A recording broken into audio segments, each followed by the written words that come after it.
Es hora de Café y Palabras, conociendo más de la política, la economía y la sociedad de Costa Rica y el mundo, con el politólogo Claudio Alpizar Otoya, porque la política sí importa. ¿Qué tal, amigos y amigas? Qué placer estar con ustedes hoy miércoles, poder compartir un programa más de Café y Palabras, su programa que se transmite a través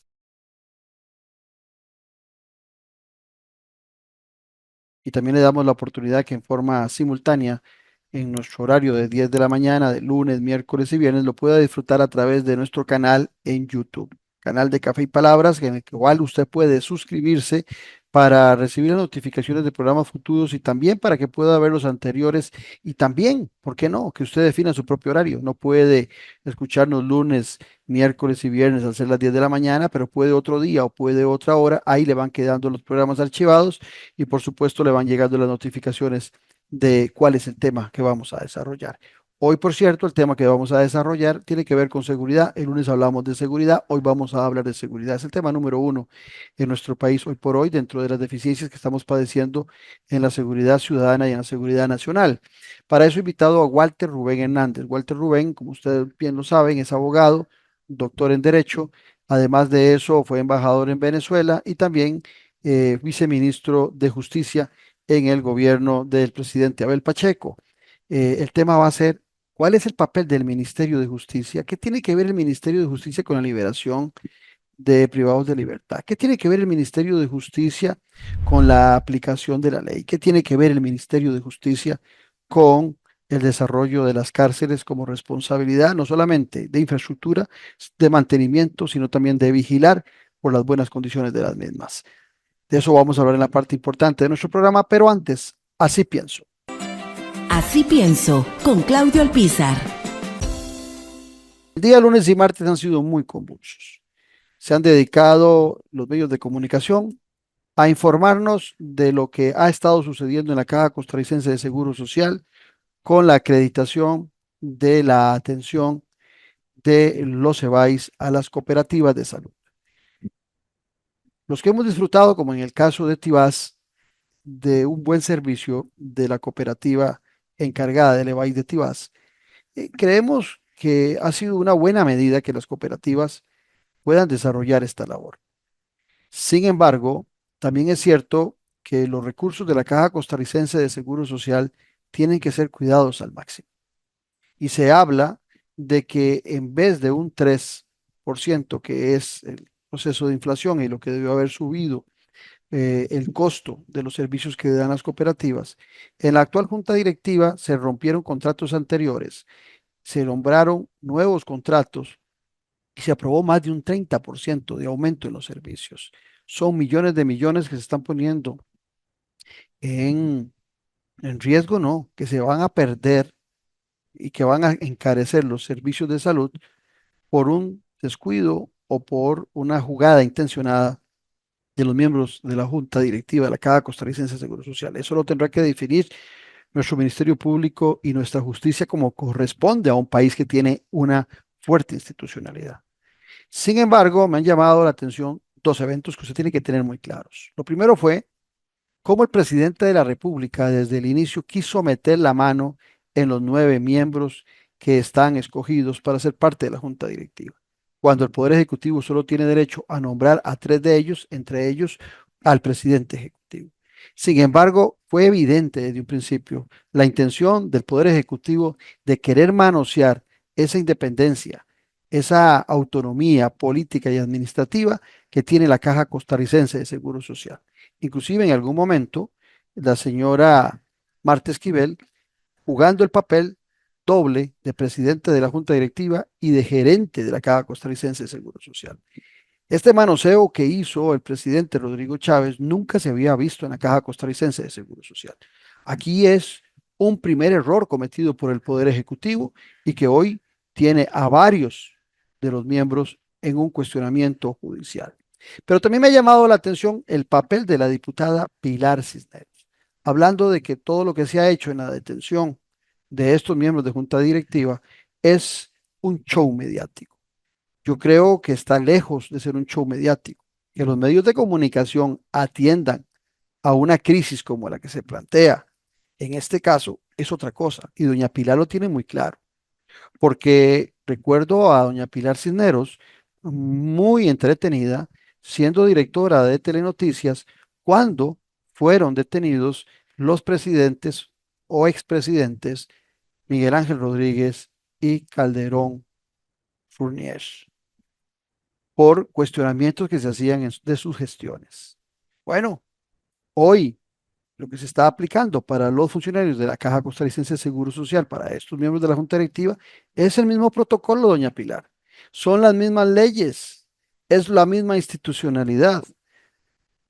Lo que muestra este trabajo que se ha venido desarrollando es que en Costa Rica todos somos iguales o deberíamos ser todos iguales ante la ley, pero no hay show mediático.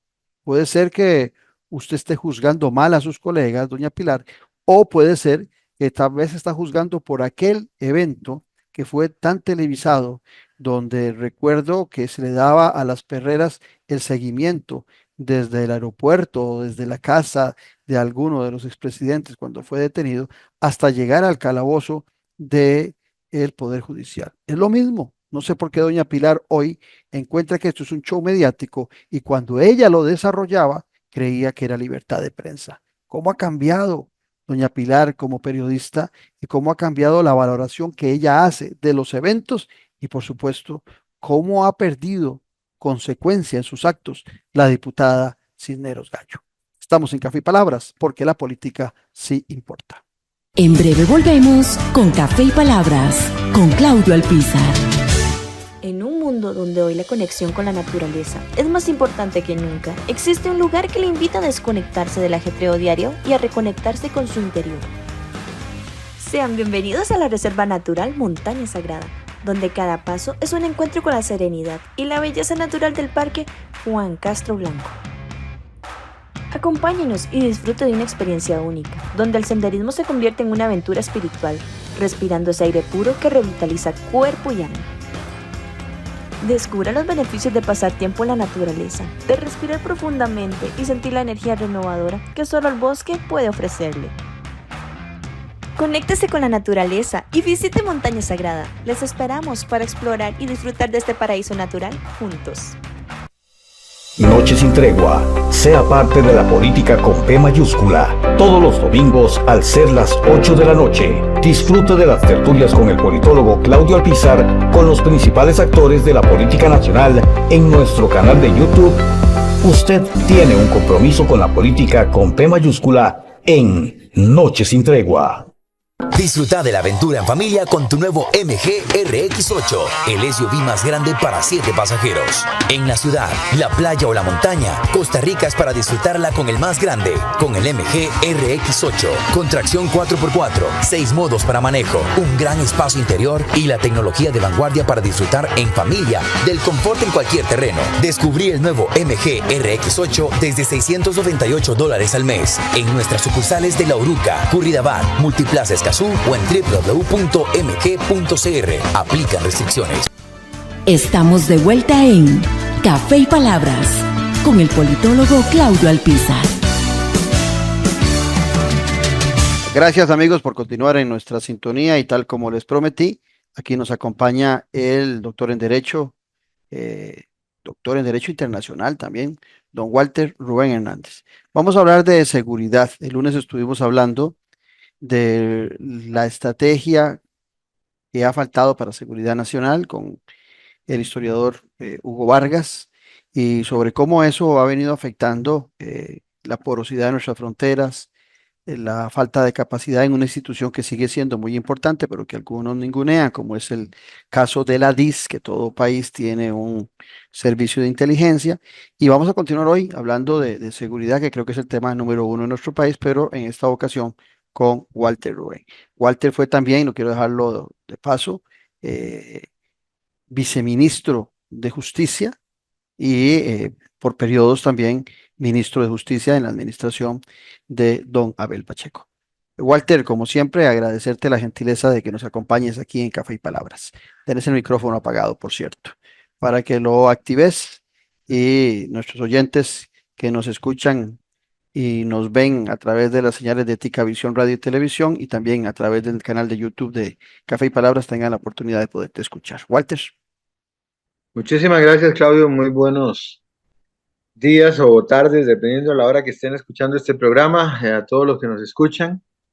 Eh, es un tema tan amplio, pero tan amplio, y cuando conversábamos el otro día con referencia al tema de la sobrepoblación carcelaria, que tiene que ver directamente con el tema de seguridad, sobre todo cuando ha habido tantos rumores de que puede haber otro tema parecido al que se dio hace unos años en el gobierno de Luis Guillermo Solís, de que se liberó a muchísima gente, le llamaron los golondrinas porque iban y venían. Es un asunto bien delicado de entender cómo funciona a veces el proceso de adaptación social y cómo se trata a la persona ya sentenciada privada de libertad en Costa Rica para la mayoría de la gente. Porque aquí es importante asignar una serie de responsabilidades. Aquí no hay nadie que se pueda quitar el tiro de tener responsabilidad. Aquí el tema, por ejemplo, del manejo de la seguridad en el tema penitenciario, por supuesto que le atañe al Poder Ejecutivo de manera directa a través del Ministerio de Justicia y Paz, que uno de sus programas, quizás el más grande, junto con registros nacionales, es precisamente adaptación social, que controla todo el sistema penitenciario nacional, tanto los centros abiertos, cerrados, medidas alternativas, etcétera, etcétera. Lo que ocurre es que en nuestro modelo jurídico, el Poder Judicial nunca deja de ser el responsable principal y directo del privado de libertad, porque la persona es llevada a los tribunales de justicia, es imputado, si no tuviera recursos, el mismo Poder Judicial le suministra un defensor público, va a juicio, se dicta sentencia en primera, segunda instancia, puede llegar inclusive a la sala tercera en materia de casación penal. Y una vez que la sentencia está firme y la persona es conducida a un centro penitenciario, se le entrega por parte del Poder Judicial la responsabilidad de su custodia, de su contención. Y algo muy importante que no deben olvidar las personas es que en nuestro modelo jurídico se le entrega para que se lleve a cabo la rehabilitación de la persona que ha sido privada de libertad. Sí, no para que le den latigazos, ni golpes, ni... No. Lo digo en forma irónica porque algunos pretenden que eso sea en las cárceles. No, alguna gente pretendería que retrocediéramos décadas y siglos y inclusive estarían a favor de la pena de muerte de manera indiscriminada, prácticamente por cualquier cosa, ¿verdad? Lo cual sería una regresión. Y además nuestro modelo jurídico, salvo que tuviéramos, no sé, una guerra civil donde variara totalmente el modelo político en democracia, en nuestra democracia, es imposible que volvamos a poner la pena de muerte que fue abolida en 1882 bajo el gobierno del general Tomás Guardia. Incluso a nivel constitucional, fuimos el segundo país del mundo en abolir la pena de muerte después de Venezuela. Hay un articulito constitucional de los primeros, muy corto, que solamente dice que la vida humana es inviolable y punto, ¿verdad? El artículo que se 21, utiliza mucho también para temas de aborto, para el caso del análisis de ese otro tema. El tema es el siguiente. Es el artículo más corto de la Constitución Política, sí, es el artículo 21. El artículo 21 dice, son 4 palabras, la vida humana es inviolable. A partir de ahí se desarrolla toda la teoría del derecho a la vida y además se ha derivado por medio de la jurisprudencia y con la ayuda de la doctrina todo lo que es el derecho a la salud. Y eso incluye, por ejemplo, la imposibilidad de imponer la pena de muerte, de permitir el aborto libre e incluso la eutanasia de manera libre. Entonces, son temas muy delicados. No serían incluso posible volver a instituir alguna de estas situaciones por medio de la reforma parcial de la Constitución, sino que se requeriría de una Asamblea Nacional Constituyente y aún así es una norma que hace a la esencia del ser costarricense, eso es lo que en materia constitucional se llama una norma pétrea, sería muy difícil que se fuera a variar. Entonces, desde ese punto de vista, y luego otros artículos del código, de la Constitución Política, establecen, por ejemplo, la imposibilidad de tratos crueles, la tortura, etcétera, etcétera. Entonces, todo esto ha configurado, a partir de los años 70, se fue elaborando un modelo de tratamiento de las personas que delinquen y que son sentenciadas con el afán de tratar de recuperarlos. Que eso suena muy bonito en el papel. Lo que pasa es que en la práctica es bien complicado. ¿Por qué? Porque nosotros no somos un país rico, somos un país que tiene que atender un montón de problemas.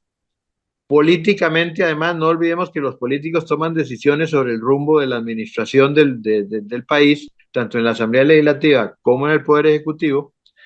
Y políticamente no es muy viable decir vamos a invertir en cárceles. La gente prefiere invertir en hospitales, prefiere invertir en escuelas, carreteras, puentes, y eso es entendible, eso es perfectamente entendible.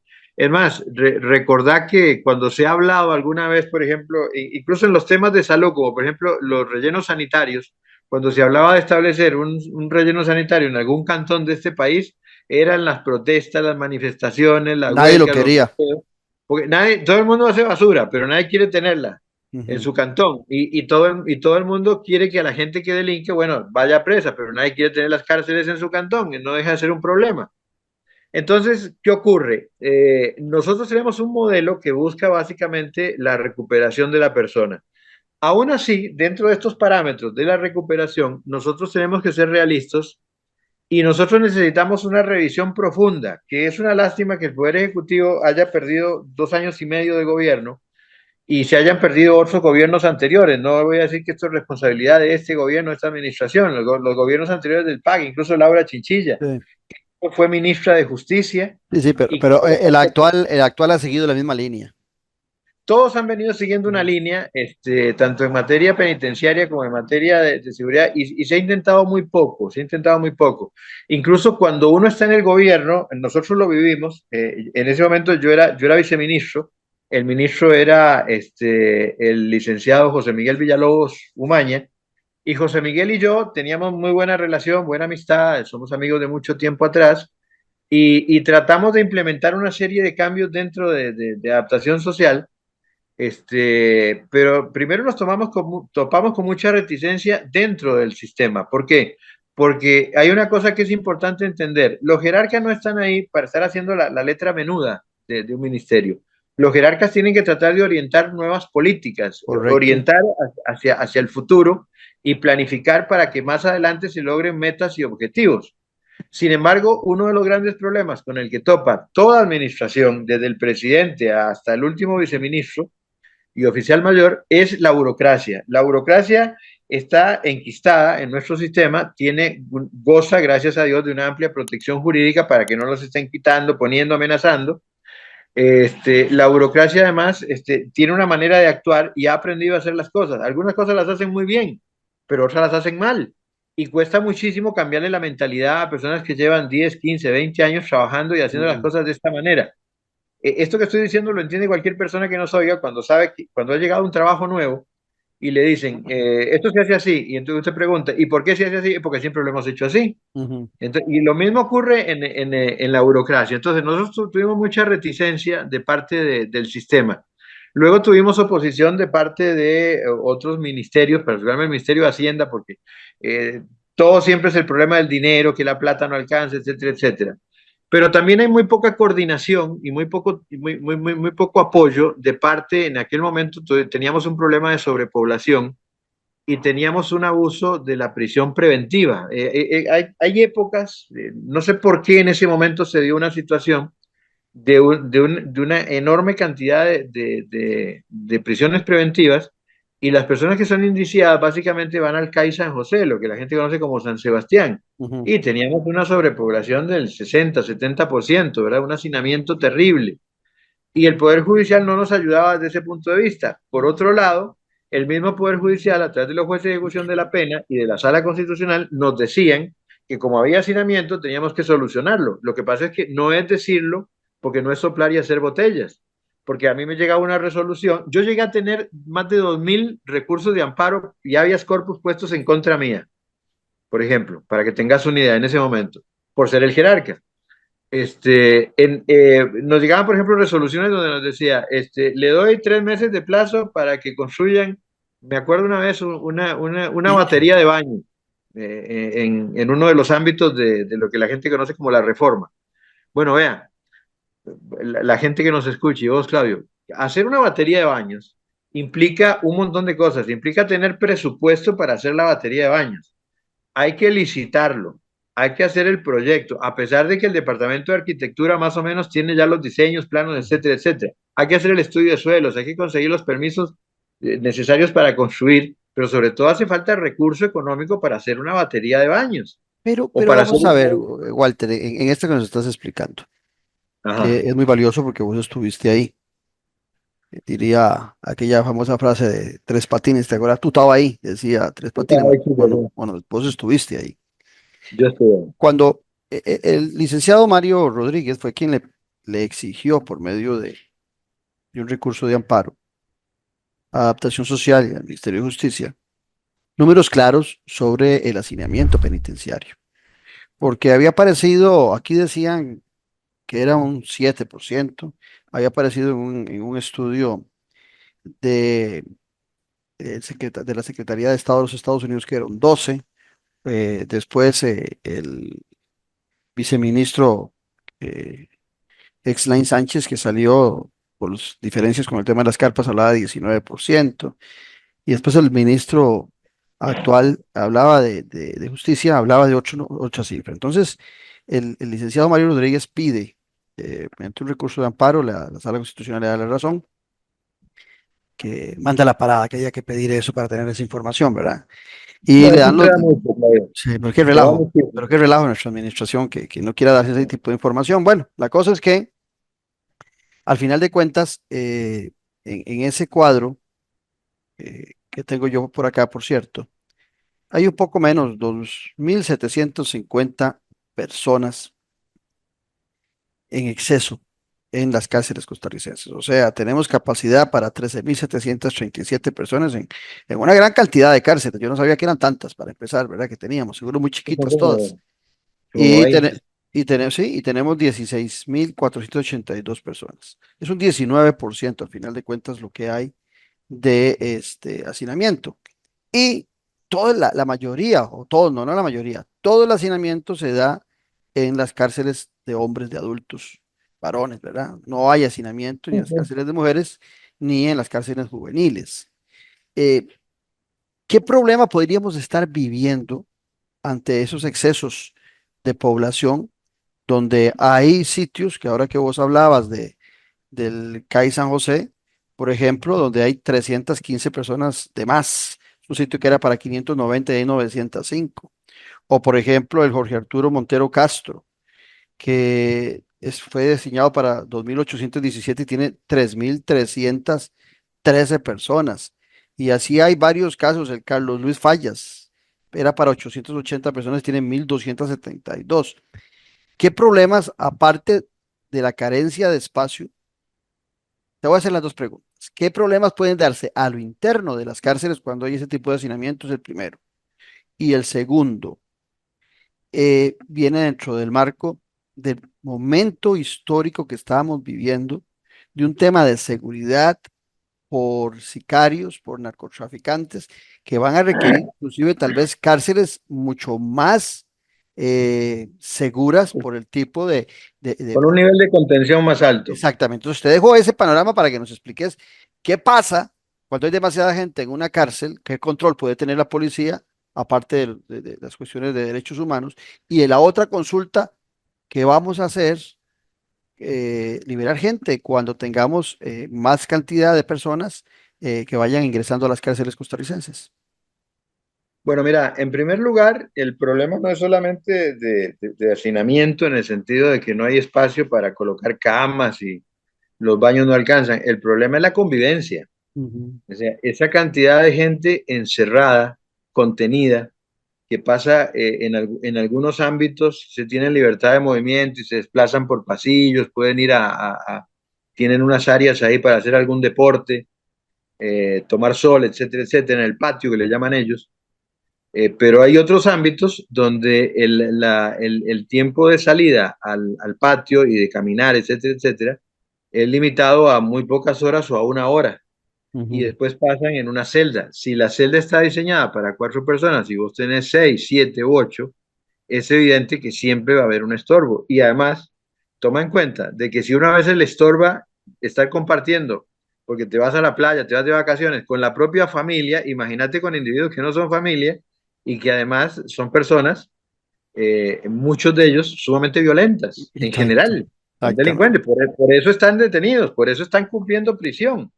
Entonces, el tema de la convivencia es terrible. En segundo lugar, cuando vos te referís al problema que tenemos de seguridad en nuestras calles, en el territorio nacional, eso no deja de trasladarse al interior de los centros. ¿Por qué? Porque muchos de estos grupos que se andan matando en la calle por temas de territoriales, el tema de bandas, el tema de deudas, que le compré un cargamento de droga, no me lo pagó, etcétera, etcétera, me pagó menos, se robaron la plata, etcétera.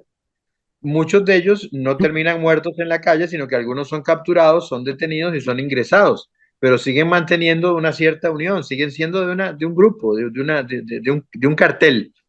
¿Y qué ocurre? Y pueden ser Dentro, enemigos que coinciden también en la cárcel. se coinciden exactamente. Entonces, se traslada de las calles, se traslada al interior de los centros penitenciarios. La policía no da abasto. Las jornadas de trabajo son extenuantes, el personal deberíamos tener más. Tenemos Eso te iba a preguntar. un faltante de policías penitenciarios. Necesitamos una mejor, más capacitación, mejor tratamiento para el policía, es decir, los salarios son paupérrimos, las posibilidades para que el policía penitenciario además logre ir con su trabajo, que es un trabajo sacrificado, porque ingresar a un centro penal es lo más parecido que hay en Costa Rica, trabajar en un centro penal es lo más parecido que hay en Costa Rica a estar cerca o vivir en una zona de guerra. No existe Ujú. otro lugar en Costa Rica donde vos puedas tener la tensión, el estrés, el nerviosismo, el temor de un ataque, el temor de una fuga, el temor de un motín. Es el único lugar donde vos podés sentir un estrés similar al que puede vivir una persona común y corriente en una zona de guerra o cercana a una zona de guerra, únicamente lo vas a vivir dentro de un centro penitenciario, porque siempre estás en estado de alerta, Me decía, subconscientemente. me decía un policía penitenciario hace algunos días, eh, eso mismo que vos decís, y los peligros que ellos viven y la convivencia que tienen que tener con gente muy peligrosa.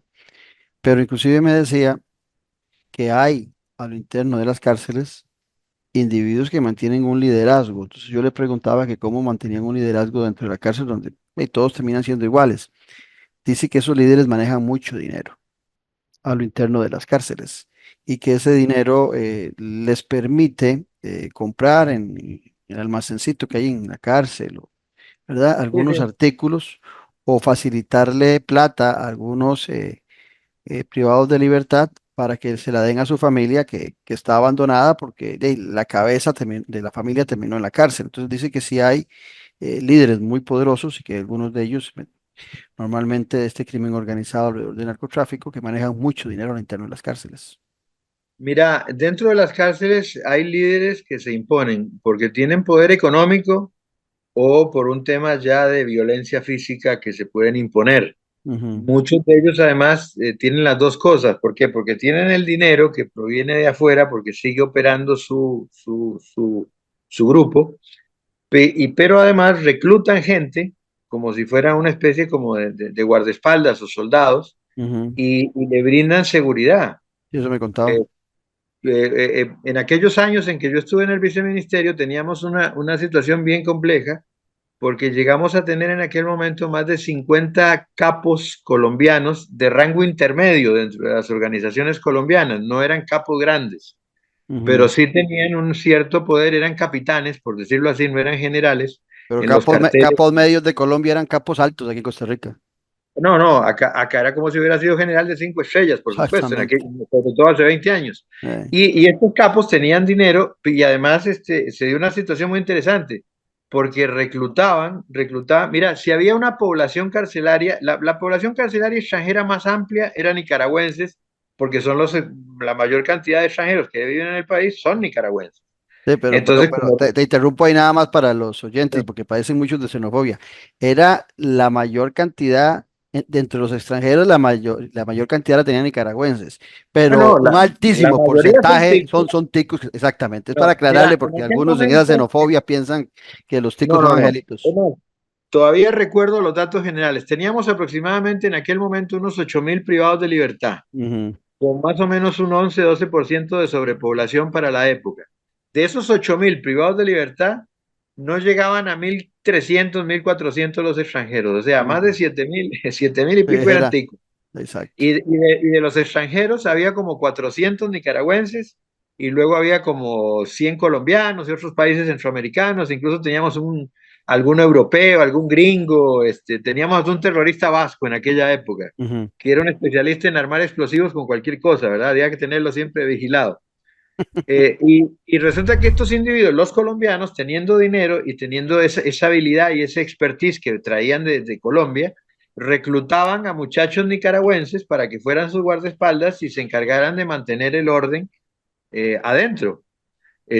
Porque debo decirte que en general la población penitenciaria nicaragüense era muy bien portada, teníamos muy pocos problemas, eran muy trabajadores y ofrecían muy buenos agricultores, entonces todos trabajaban, ¿verdad?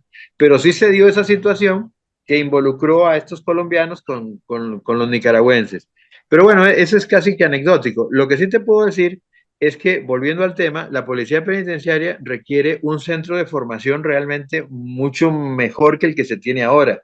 Se requiere la formación de distinguir lo que es el agente penitenciario propiamente dicho y formar oficiales para que Ujú. dirijan. Eso estamos hablando de un trabajo arduo, de una capacitación de 2 años por lo menos. En algún momento en Costa Rica se envió gente a escuelas penitenciarias en Chile, en Argentina. Lo que ocurre es que algunos de estos modelos, cuando se mandó a nuestros muchachos a estudiar a Argentina y a Chile, en esos momentos eran modelos de dictaduras. En ese momento en Argentina había dictadura, en Chile estaba Pinochet. Entonces el modelo, el aprendizaje es muy diferente a tratar de entender un modelo como el nuestro, que somos un país que vive en democracia. Nosotros creo que tenemos la suficiente capacidad en este momento, o debería invertirse en el tema de la educación y la Ujú. formación del policía penitenciario. Y además darle más beneficios, tratar de ayudarle al policía penitenciario para diseñarle planes de vivienda, planes de retiro, etcétera, etcétera. Porque atención continua desde el punto de vista físico y psicológico. Es totalmente desgastante tener que trabajar Claro. en un lugar Hasta, así. hasta seguros de vida para toda su familia, ¿verdad? Porque Seguros de corren un vida alto, especiales que curan claro, algún realmente, riesgo. que curan. Walter, pero en la otra consulta que te hacía, bueno, arrancamos el programa hablando de que sí, hay leyes que se establecen, que las hacen los diputados, que luego pasan a ser ejecutadas por el Poder Judicial, así funciona el Estado costarricense y así debe funcionar. Ese poder judicial es el que condena a la gente a la cárcel por los años estipulados en la ley, pero después viene adaptación social que pertenece al Ministerio de Justicia y analiza si en las leyes dice que por buen comportamiento, en lugar de estar, no sé los números, voy a poner Ok. ejemplos, ¿verdad? En lugar de estar 15 años, va a estar 10, en lugar de estar 20, puede estar 10 si se porta bien, si trabaja, si estudia. Entonces se le empiezan a dar algunos premios y esa adaptación social, el que digamos en buena tesis, recomienda la liberación de algunos de estos presos. Pero si nosotros Ok. si llegamos a tener gente muy peligrosa fuera de nuestras cárceles, como lo estamos viendo con la cantidad de jóvenes metidos en el tema de sicariato y hasta estos días hubo un capo muy grande de la mafia de la droga que fue detenido aquí en el país. eh, y estamos viendo lo que se está sucediendo en San Carlos también. La pregunta viene por acá. Si no hacemos más cárceles, ese proceso de reivindicación de algunos que entran a la cárcel por un error, por un desfalco, por un robo, por delitos que tal vez no sean tan drásticos, o también aquellos que han matado, de repente se puede volver la única solución, si no tenemos más cárceles, de tomar esas leyes y ver cómo algunos de estos, ya sea con un brazalete en el pie o sin brazalete, los sacamos de la cárcel porque hay otros más peligrosos que están empujando. Esto no nos asegura una rehabilitación de la gente que ya salió, sino que puede ser apresurado por la misma carencia de espacios. Entonces, ¿cómo ves ese tema dentro del marco de Mira, que estamos viviendo una Claudio, situación horrible en la seguridad nacional?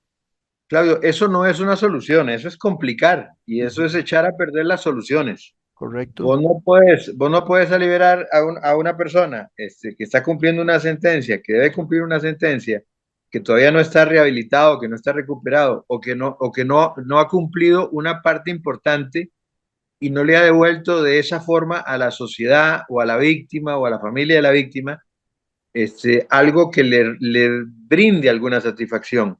Porque hay que entender que la justicia penal está bien, uno trata de que el privado de libertad se rehabilite, pero también no deja de ser una imposición de un castigo por haber hecho algo malo, haber tenido una conducta dolosa.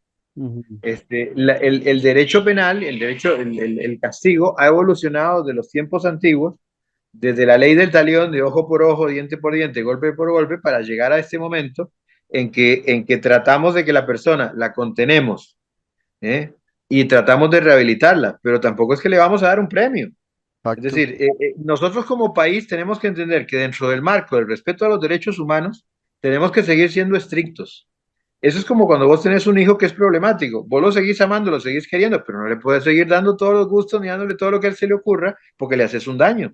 Con Correcto. el privado de libertad pasa exactamente lo mismo. El privado de libertad tiene que entender que tiene que cumplir, porque básicamente las personas que terminan sentenciadas, bien sentenciadas, y van a la cárcel, es porque no han sido capaces de respetarse a sí mismos ni de respetar a los demás. Correcto. Y eso es básico que aprendan a hacerlo cuando están adentro, para luego volver a reinsertarse en la sociedad. Es vital que nosotros mejoremos el sistema penitenciario desde el punto de vista de la infraestructura, fundamental. Nosotros tenemos inclusive como país que sentarnos y hacer un debate entre los tres poderes y las fuerzas vivas de la sociedad y llegar y decirnos cuántos privados de libertad, para cuántos privados de libertad necesita Costa Rica tener espacio. 15.000, 18.000, 20.000. Si nosotros seguimos metiendo gente a la cárcel y no nos fijamos una meta y tratamos de trabajar para que esa meta no se sobrepase, nosotros vamos a terminar como Estados Unidos. Que Estados Unidos tiene el 3-4% de la población mundial, pero tiene el 30% de los privados de libertad del mundo y ya han renunciado a rehabilitar a nadie. Cada vez construyen cárceles más grandes, más aisladas, más sofisticadas, y lo que hacen es meter a la gente ahí adentro. Eso es un fracaso de la democracia, es un fracaso como sociedad. ¿Por qué? Porque vos podés medir. Y con las extradiciones se llevan a los presos peligrosos de otros países a su país. El Sí, tema del también. narcotráfico, por Bueno, ellos ejemplo. buscan aplicar su justicia. Ellos creen que tienen en algunos, bueno, no voy a entrar porque eso es un tema largo y tedioso, el tema de la justicia y lo que uno ve de Estados Unidos y lo que uno percibe a veces que el individuo común lo percibe a través de series de televisión o películas. Es muy distinta a la realidad. Ahora, en el caso nuestro de Costa Rica, nosotros necesitamos sentarnos y establecer claramente un límite y decir, vamos a tener centros penitenciarios para cubrir esta cantidad de gente. ¿Dónde los vamos a tener? Porque nosotros tenemos que aprovechar toda la geografía nacional. El Ministerio de Justicia tiene terrenos en todo el país. Claro. Nosotros no podemos seguir construyendo más espacios en un lugar como La Reforma, porque es peligroso desde el punto de vista de la seguridad, porque si algún día, que Dios no lo permita, se diera un motín en un ámbito y eso se corre a otros ámbitos, vos no vas a tener a 800 o a 1.000 privados de libertad amotinados, vas a tener a 10.000 y eso es una Correcto. locura porque no hay manera de contenerlos. Es decir, hemos amontonado demasiada gente en un solo lugar y es peligroso. Y además, desde el punto de vista de la rehabilitación, si el individuo que delinque es de la zona sur, es mejor tener una cárcel en la zona sur que tenga además bien separado un ámbito para hombres y algo tal vez no muy grande porque delinquen en menor cantidad para mujeres. ¿Por qué? Porque no es justo que en este momento las mujeres cuando delinquen y tienen que cumplir una pena, las mandan al Buen Pastor y hay algunos espacios carcelarios allá en Liberia. ¿Y qué pasa? Si la mujer es de Limón, si la mujer es de la zona sur, ¿cómo hace para mantener contacto con su Su familia, familia. con su pareja, con sus hijos? Eso es injusto. Eso incluso es una discriminación de género. Correcto. Porque los hombres sí los pueden trasladar a la zona donde viven. Ahí tenemos cárceles en San Carlos, en Limón, en Punta Arenas, en Guanacaste. Pero en cambio la mujer no. La mujer Sí, es, cierto. imagínate lo que puede ser para una familia, Buen dato ese. para una familia humilde, viajar desde Villanelli hasta San Sebastián para ver a la mamá, a la compañera, a la hija, a la madre. Eso es terrible y Sí. no hay nada que ayude a recuperar más a una persona que la relación familiar y el trabajo y el estudio. Porque Hay, hay, eso hay gente que parte de una premisa de que ningún presidiario, ningún privado de libertad se va a rehabilitar nunca. Que más bien cuando pasan por la cárcel van a salir peores, van a aprender más. Entonces, hay muchos que promueven entonces o la pena de muerte o la cadena perpetua para la gente que llega a la cárcel. Eso es un Hay también, cliché, Pablo. eso te iba a decir, hay también una necesidad de un proceso de educación a la ciudadanía en general. Eso es un cliché. Inclusive te voy a decir más. Cuando nosotros estuvimos al frente, eh, una cuestión que ocurre mucho. Vos sabes que la persona ingresa al sistema y entonces en el sistema le empiezan a hacer estudios y la persona empieza a estudiar, a trabajar, es colaboradora, se porta bien, no generan disturbios dentro del sistema, no se pelean, socializan muy bien dentro del centro penitenciario, entonces les van dando beneficios. Algunas de las personas que yo pude determinar que se portaban mejor eran muchos agresores sexuales. ¿Por qué? Por una razón muy sencilla, porque el agresor sexual, cuando está en la cárcel, el objeto de su pasión o de sus bajas pasiones, lo que lo hace delinquir, no lo va a encontrar dentro del sistema. No hay mujeres y no hay niños. Entonces se porta muy bien. Además, encontrar gente desde campesinos analfabetas hasta doctores en derecho. El agresor sexual lo encontrás en todas las facetas de la sociedad, en todos los órdenes.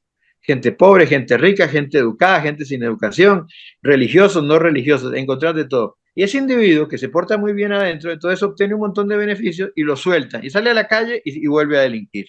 Ujú. Entonces, en eso hay que tener muchísimo cuidado a la hora de valorar también el delito, el daño que ha causado. Esas son las cosas que yo digo que dentro del marco del respeto a los derechos humanos y sin quitarle las posibilidades que tiene la persona de ir mejorando para poder recibir beneficios, como inclusive puede ser el cumplimiento de la pena fuera del centro penal, tienen que valorarse muy bien qué tipo de delito ha cometido, cuál es el daño que realmente ha causado. Porque mira, no es posible que una persona que de repente ha asesinado a alguien y le han dado una pena de 18, 20, 24 años y a los 5 años te lo topas en la calle. Así Es es, decir, definitivo. es absurdo. Vamos a un corte, Walter Rubén Hernández, y ya regresamos para hablar del análisis que haces vos de la situación tan precaria, tan difícil que estamos viviendo con la seguridad ciudadana. Estamos en Café y Palabras, aquí, porque la política sí importa. En breve volvemos con Café y Palabras, con Claudio Alpizar. En un mundo donde hoy la conexión con la naturaleza es más importante que nunca, existe un lugar que le invita a desconectarse del ajetreo diario y a reconectarse con su interior. Sean bienvenidos a la Reserva Natural Montaña Sagrada, donde cada paso es un encuentro con la serenidad y la belleza natural del Parque Juan Castro Blanco. Acompáñenos y disfrute de una experiencia única, donde el senderismo se convierte en una aventura espiritual, respirando ese aire puro que revitaliza cuerpo y alma. Descubra los beneficios de pasar tiempo en la naturaleza, de respirar profundamente y sentir la energía renovadora que solo el bosque puede ofrecerle. Conéctese con la naturaleza y visite Montaña Sagrada. Les esperamos para explorar y disfrutar de este paraíso natural juntos. Noche sin tregua. Sea parte de la política con P mayúscula. Todos los domingos al ser las 8 de la noche. Disfrute de las tertulias con el politólogo Claudio Alpizar con los principales actores de la política nacional en nuestro canal de YouTube. Usted tiene un compromiso con la política con P mayúscula en Noche sin tregua. Disfruta de la aventura en familia con tu nuevo MG RX8, el SUV más grande para 7 pasajeros. En la ciudad, la playa o la montaña, Costa Rica es para disfrutarla con el más grande, con el MG RX8, con tracción 4x4, 6 modos para manejo, un gran espacio interior y la tecnología de vanguardia para disfrutar en familia del confort en cualquier terreno. Descubrí el nuevo MG RX8 desde $698 al mes en nuestras sucursales de La Uruca, Curridabat, Multiplaza Escazú o en www.mg.cr. Aplican restricciones. Estamos de vuelta en Café y Palabras, con el politólogo Claudio Alpizar.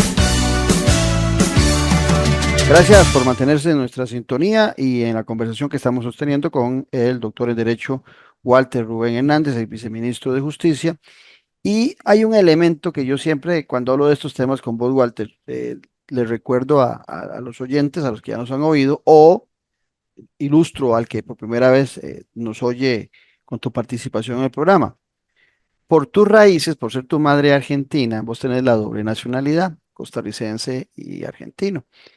Y participaste en el ejército, tuviste que hacer servicio militar en Argentina y participaste, fuiste soldado en la famosa guerra entre Inglaterra, Reino Unido y Argentina por las Malvinas. Entonces vos tenés muy claro esa visión del ejército, del aprecio o el desprecio que puede haber en Argentina sobre el ejército y lo que es como civilista que sos y como costarricense que sos también de un país que no tiene ejército. La situación que estamos viviendo en el actual gobierno, que es el gobierno del Poder Ejecutivo, para ser más preciso, que ha padecido más asesinatos dolosos, donde poco menos de 1000 el año pasado y el antepasado, y en el primer año ya venía mostrando también un sustancial aumento. Esta administración es la administración, una de dos, o que le ha tocado el foco más caliente o que ha sido más descuidada también en el ataque directo con el crimen organizado alrededor del narcotráfico y otras actividades paralelas que se empiezan a desarrollar también alrededor de este crimen organizado.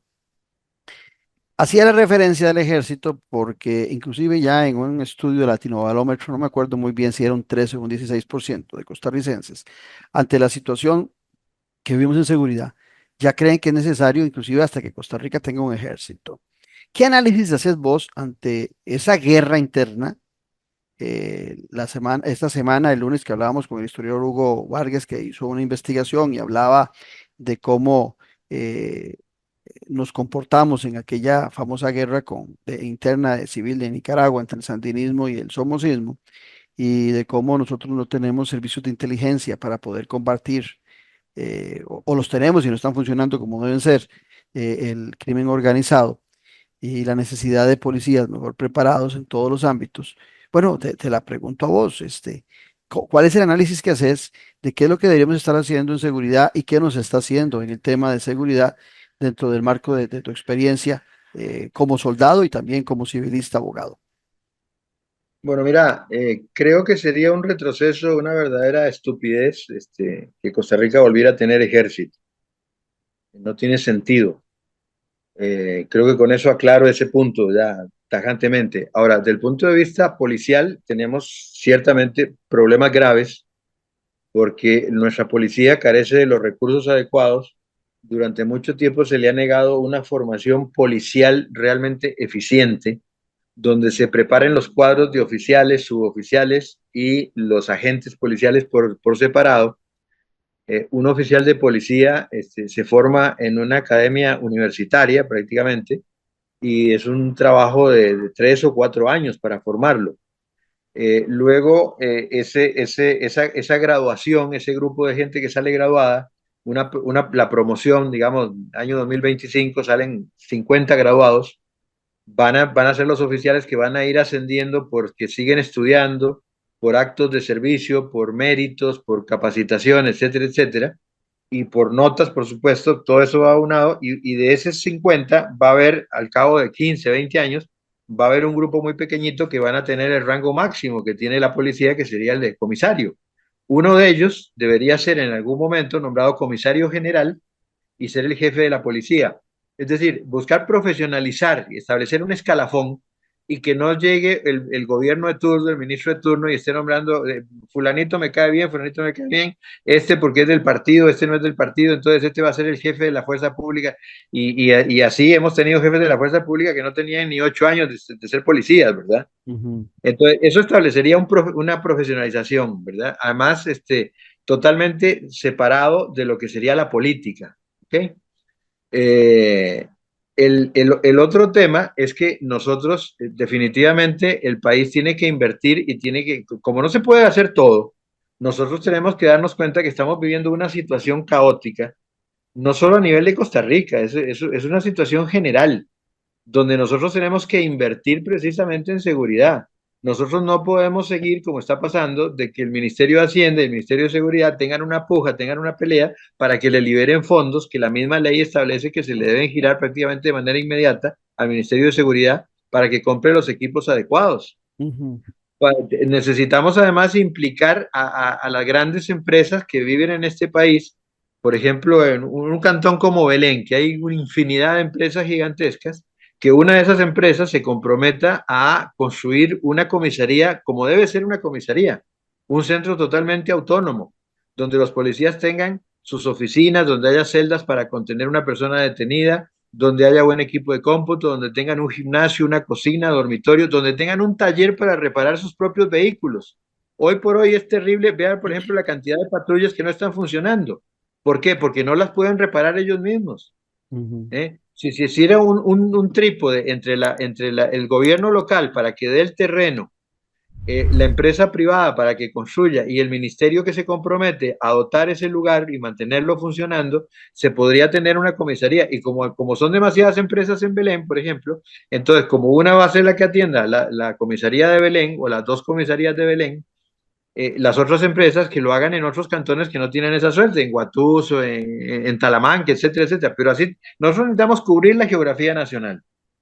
¿Ok? La presencia policial es vital. Tenemos que aumentar el número de efectivos de la fuerza pública. Para eso se requiere un manejo eficiente del presupuesto nacional y habrá partes que tengan que sufrir un poco, está bien, pero necesitamos salir adelante porque si no, ¿qué vamos a terminar teniendo? Y vamos a tener un país con unas carreteras lindísimas para que pasen camiones con droga, pero porque nadie las va a contener. No tiene sentido. Es decir, hay que establecer prioridades y hay que establecer políticas a mediano y largo plazo, porque esto no lo va a hacer un solo gobierno. No lo va a hacer un solo gobierno. Lo otro es que hace falta sentarse los tres poderes, pero particularmente yo diría que el Poder Ejecutivo con el Poder Judicial en el tema de seguridad tienen que sentarse y racionalizar todo el cuerpo de leyes en materia penal, en materia penitenciaria, para tratar de lograr tener lo que no tenemos, que es una política criminal, una política penitenciaria, una política realmente de seguridad nacional. Porque si no nos sentamos a negociar, a dialogar entre los dos poderes y luego podamos llevarle proyectos de ley están echándose las culpas, como en el caso del Ejecutivo al Judicial. Lo que estamos haciendo es comprando un paquete de parches como el que compraba uno para estar remendando la bicicleta cada rato, y no funciona. Nadie gana una carrera parchando los neumáticos. Necesitamos hacer una reforma integral. Aparte tenemos que también pedirle al Poder Judicial y al Colegio de Abogados que se sienten y dialoguen, porque nosotros fuimos influenciados en algunas décadas pasadas por algunos penalistas extranjeros, como el caso de Raúl Zaffaroni, con un modelo penitenciario sumamente garantista, donde se veía al individuo que delinquía como una víctima de la sociedad, y no es así. Ok, tenemos que sentarnos a diseñar una política penitenciaria costarricense, no importada de afuera, no foránea, para los problemas que estamos viviendo. Y lo otro es que hemos descuidado mucho el tema de relaciones internacionales. Hemos tenido un pésimo manejo en la Cancillería desde hace varios gobiernos, porque la Cancillería no solo es para mandar un embajador y establecer un convenio de que vamos a poner el nombre del país a una escuelita. No. Los embajadores, el servicio exterior están diseñados para tratar de atender no solo problemas comerciales y tratar de mejorar la venta de nuestros productos o traer productos de afuera. Está diseñado pensando también en el intercambio de información, en todo lo que se puede establecer en materia de seguridad. En ese sentido, los gobiernos del PAC fueron terribles porque descuidaron toda la relación que teníamos con Estados Unidos, que a través de la embajada daba un fuerte apoyo con la gente de la DEA y otros órganos de inteligencia de Estados Unidos para suministrar información, al punto de que hoy por hoy, hasta donde tengo entendido, aquí en Costa Rica ni siquiera tenemos ya el centro de operaciones para esta región, lo han trasladado. Teníamos una muy buena relación con Colombia, ahora hay que entender también que en Colombia, con el cambio de gobierno, el cambio de orientación ideológica que significó Petro, hemos perdido un aliado muy importante que teníamos en la Policía Nacional de Colombia, con una experiencia enorme, con una posibilidad de capacitación para nosotros y apoyo de parte de la Policía Nacional de Colombia muy, muy, muy importantes. Pero nosotros necesitamos ser más proactivos en ese sentido, muchísimo más proactivos, y tenemos que manejar mucho mejor el tema bilateral y multilateral en las relaciones exteriores, pensando en el tema de seguridad, inclusive con América.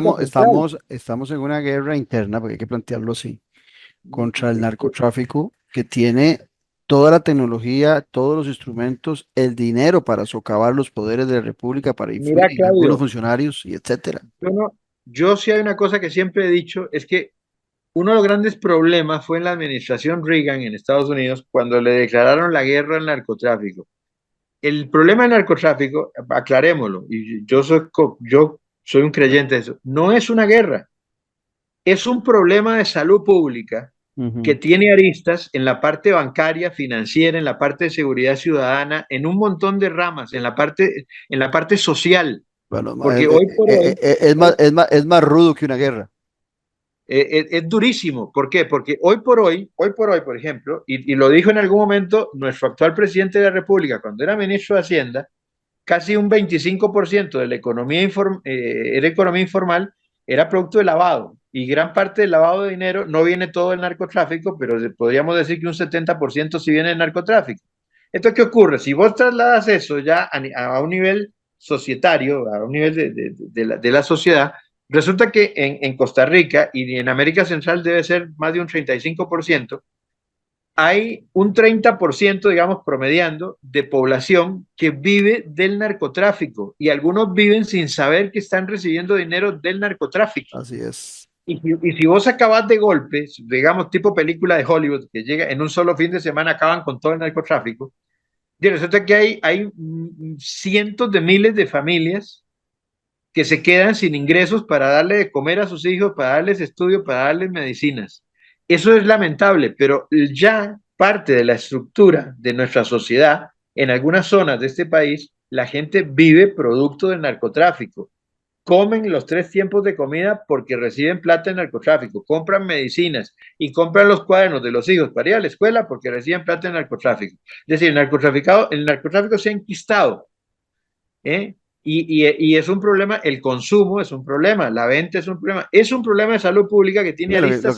Lo que estás diciéndonos al final de cuentas es que un país que genera mucha pobreza y mucha desigualdad se vuelve un terreno muy fértil para el narcotráfico y para el crimen organizado. Eso es lo que nos estás diciendo al final de cuentas. No, Fabio, no solo eso. Estados Unidos es un país rico y sin embargo está inundado por el narcotráfico. Porque además Estados Unidos tiene el mal hábito, en mi opinión, de decir que nosotros tenemos la culpa. Y sí, eso es cierto que en Colombia se produce, en Bolivia se produce la pasta de coco. Ellos la consumen.